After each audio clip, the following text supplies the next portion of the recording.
Right, well, the Honda on the wood splitter failed to start because it's hooked up to that continuous hydraulic oil pump. Well, let's try this 9-horse Honda here. That's on a backup generator. If anything, they should design these things to start no matter the weather. So, step one, let's make sure the governor is loose. Ooh, governor's a little tight.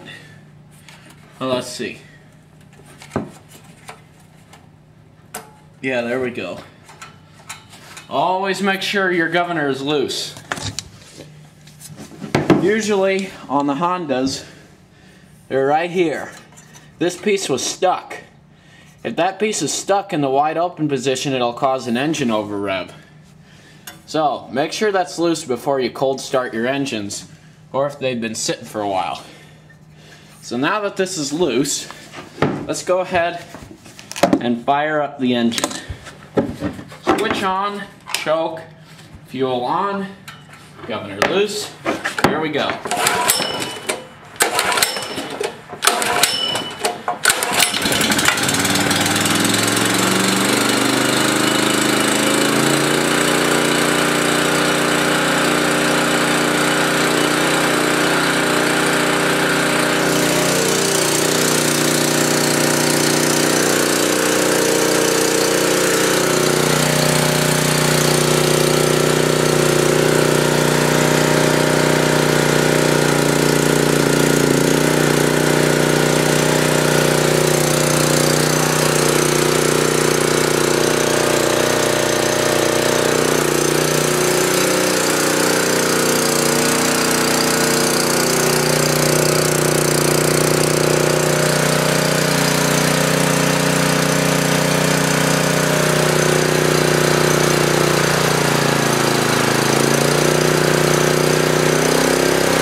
That run for a little bit.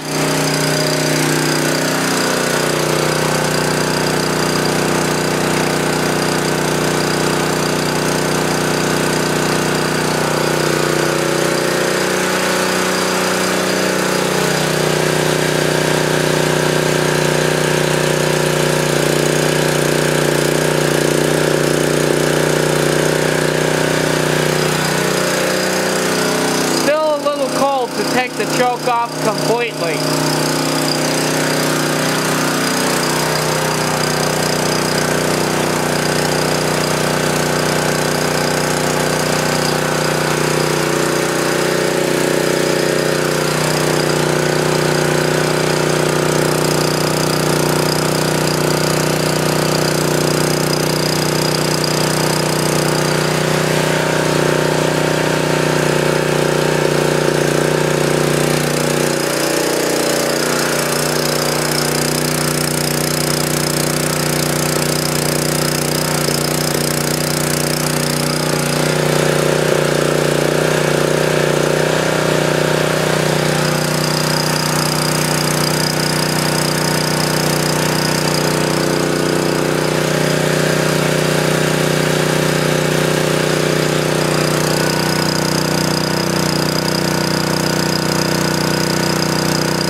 Yeah, well, it fired up pretty good. Hadn't been used in a while either. We probably put about, well, not even 0.1 hours on it yet. We just installed that hour meter on there as well. That's the Honda 9.